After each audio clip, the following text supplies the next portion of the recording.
ενδεχομένως διευκολύνουμε κάποιους εισαγωγείς.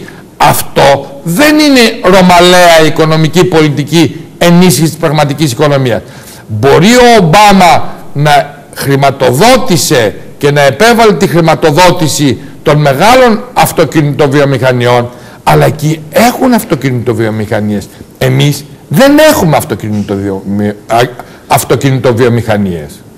Αυτή είναι η άποψή μου. Και θέλετε να σας πω κάτι. Υπάρχει ένας, να το πούμε με πολύ απλά οικονομικά.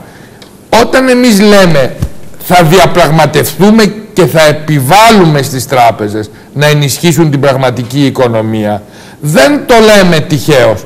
Κάθε η κυβέρνηση, και το ξέρετε κύριε συνάδελφε, το ξέρετε πάρα πολύ καλά, οι κυβερνήσεις και στην Ελλάδα και στον κόσμο όλο είναι πολύ ισχυρές έναντι του τραπεζικού συστήματος. Μπορούν να επιβάλλουν λόγω χάρη στις τράπεζες την ενίσχυση της οικοδομής, την ανάπτυξη της στέγης.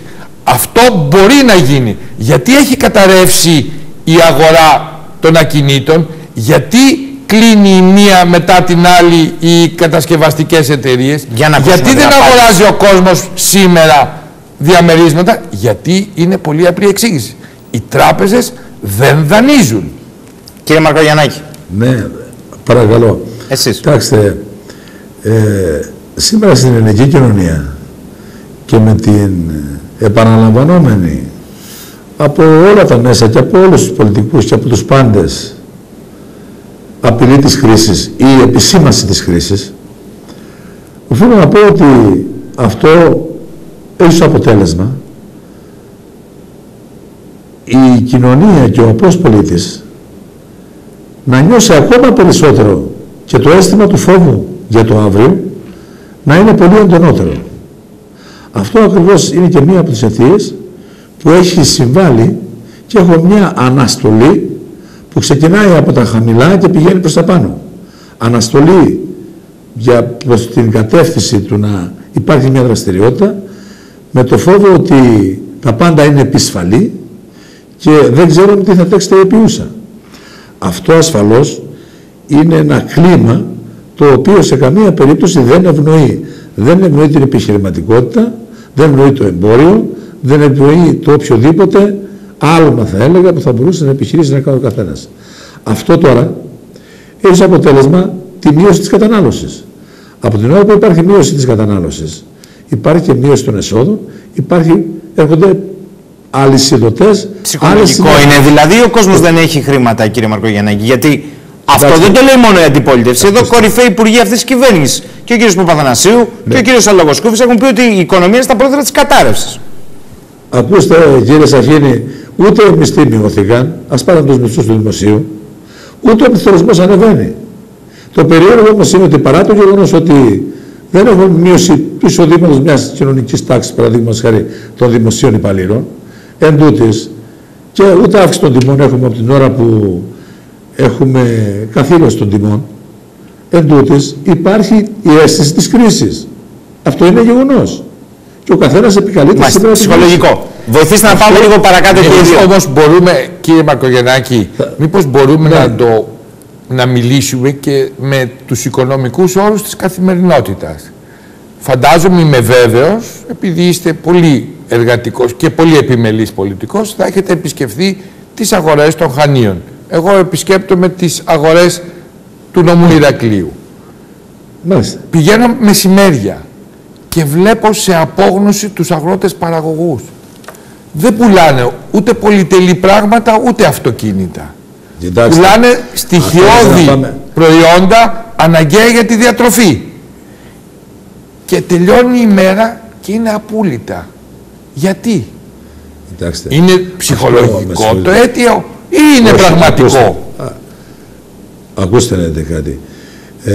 Εγώ δεν ξέρω αν είναι ψυχολογικό ή αν είναι πραγματικό, αλλά όταν έχουμε, επαναλαμβάνω, κρίση, αυτό ως αίσθηση και ως ψυχολογία στην κοινωνία δημιουργεί, όπως είπα προηγουμένως, αναμφισβήτητα αναστολές. Εκεί που ο Έλληνας καταναλωτής κάποτε απλόχερα αγόραζε και 3 και 4 κιλά μήλα, παραδείγματος χάρη, να φέρω ένα παράδειγμα, τώρα θα αγοράσει 1 κιλό μήλο ενδεχομένως. Αλλά πάμε τώρα σε εξειδικευμένες συμπεριφορές και παρατηρήσεις, όπου λέμε ότι για τον παραγωγό, τον αγρότη, ότι δεν μπορεί να πουλήσει όλο το προϊόν, ή ενδεχομένως το χασάπι που δεν μπορεί να πουλήσει όλο το κρέας. Εντάξει, εδώ να πάμε σε μια γενικευμένη εκτίμηση ότι από την ώρα, η δική μας άποψη είναι αυτή, από την ώρα που αυτή η χώρα μπήκε για τα βαθιά σε αυτή τη διεθνή οικονομική κρίση, θα πρέπει να κάνει κάτι προκειμένου να βγει από αυτή. Υπάρχουν λοιπόν δύο προτάσεις. Η δικιά σας πρόταση που την ονομάζετε πρόταση αναθέρμανσης, και η δικιά μας πρόταση, την οποία εμείς την ονομάζουμε διαχείρισης με περίσκεψη, με σοβαρότητα, με σύνεση, για να μπορέσουμε να βγούμε από την κρίση. Θα δούμε ποια θα είναι η κερδισμένη. Εγώ, κύριε συνάδελφε, δεν αμφισβητώ τον πατριωτισμό κανενός. Αυτό όμως που θέλω να σας διαβεβαιώσω, και νομίζω ότι δικαιούμαι να διαβεβαιώσω τους συμπολίτες μας που μας ακούν, είναι ότι ακόμα και στις Βρυξέλλες συζητάνε την αναθεώρηση των αρχικών τους απόψεων. Γιατί?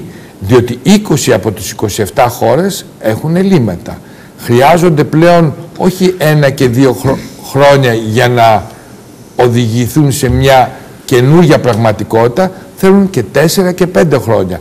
Άρα η πρόταση του, να τελειώσω, άρα η πρόταση του Γεωργίου Παπανδρέου που λέγει θα επαναδιαπραγματευτώ με τις Βρυξέλλες το πρόγραμμα σταθερότητος, είναι μια πρόταση που έχει, αν θέλετε, και ένα διεθνοπολιτικό ρεαλισμό. Λοιπόν, προτείνω να πάμε ένα βήμα πιο κάτω. Κύριε Μαρκογιαννάκη, είναι ανολόφιλες αυτό. Μια μικρή απάντηση. Παρακαλώ. Αυτό το έχει επιχειρήσει επανειλημμένα ο κ. Παπαθανασίου και έχει ζητήσει παράταση, και εγώ θα έλεγα, τοποθετούμενος πάνω στο πρόβλημα της διεθνούς κρίσης έτσι γενικά, να πω ότι το άσχημο είναι ότι στην Ευρωπαϊκή Ένωση δεν έχει επιβληθεί ένα μοντέλο το οποίο θα μπορούσαν να ακολουθήσουν ενδεχομένως κατά κατηγορίες ίσως, διότι άλλες οι δυνατότητες κάποιων οικονομιών και άλλες κάποιων άλλων, το οποίο εν πάση περιπτώσει θα ακολουθούσαν καθ' ομάδας οι χώρες ευρωπαϊκές, που θα μπορούσαν ενδεχομένως έτσι να βγει η Ευρώπη από την κρίση. Αυτό είναι ένα ζήτημα το οποίο ίσως θα πρέπει να συζητηθεί στα πλαίσια της Ευρωπαϊκής Ένωσης. Θέλω να ρωτήσω και τους δύο. Την Κυριακή για την Κρήτη, και οι δύο διεκδικείτε την ψήφο της Κρήτης, ο καθένας, ο κ. Μαρκογιαννάκης στον νομό Χανίων, ο κ. Ζωγώτης στον νομό Ηρακλείου. Υπάρχει και ένα άλλο ζήτημα, το οποίο κρίνεται ως μέγεθος. Και κρίνεται η κυβέρνηση της Νέας Δημοκρατίας για την Κρήτη, κρίνεται και το Πασόκ για αυτά που λέει για την Κρήτη. Θέλω να μου πείτε, κύριε Μαρκογιαννάκη, ξεκινώντας από εσάς, 6 χρόνια μετά, γιατί μπορεί να επέρεται η κυβέρνηση της Νέας Δημοκρατίας όσον αφορά το νησί, στα ζητήματα των έργων, των υποδομών, των απορροφήσεων, των κοινοτικών πλαισίων? Κοιτάξτε, κύριε Σαχίνη, από ό,τι θα ξέρετε, η διαχείριση των κοινοτικών προγραμμάτων δεν έχει γίνει αντιστοιχώς από τις κυβερνήσεις της Νέας Δημοκρατίας.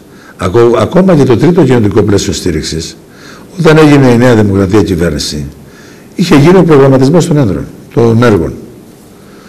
Η Νέα Δημοκρατία το μόνο το οποίο μπόρεσε να κάνει στην Κρήτη ήταν κάποια περισσεύματα, κάποια ποσά τα οποία δεν είχαν απορροφηθεί σε άλλες περιφέρειες, να τα πάρουμε τις λεγόμενες ουρές και να διαχειριστούμε αυτά τα πράγματα. Αυτό είναι αληθές. Τώρα το ΕΣΠΑ είναι εκείνο το οποίο φιλοδοξούμε να διαχειριστούμε. Και στα πλαίσια της διαχείρισης του ΕΣΠΑ ασφαλώς υπάρχει προγραμματισμός. Έχουμε νέα όμως, κύριε Υπουργέ. Έχουμε νέα. Ορίστε. Και το ΕΣΠΑ θεωρητικά έχει ξεκινήσει από το 7. Ολοκληρώνεται το 2013. Έχουμε 2009. Μπορείτε να μου πείτε ποιες είναι οι κινήσεις στο ΕΣΠΑ που έχετε σχεδιάσει ως κυβέρνηση για την Κρήτη? Κοιτάξτε, εγώ μπορώ να σας πω ότι έχουν σχεδιαστεί για τα Χανιά. Βεβαίως, το κομμάτι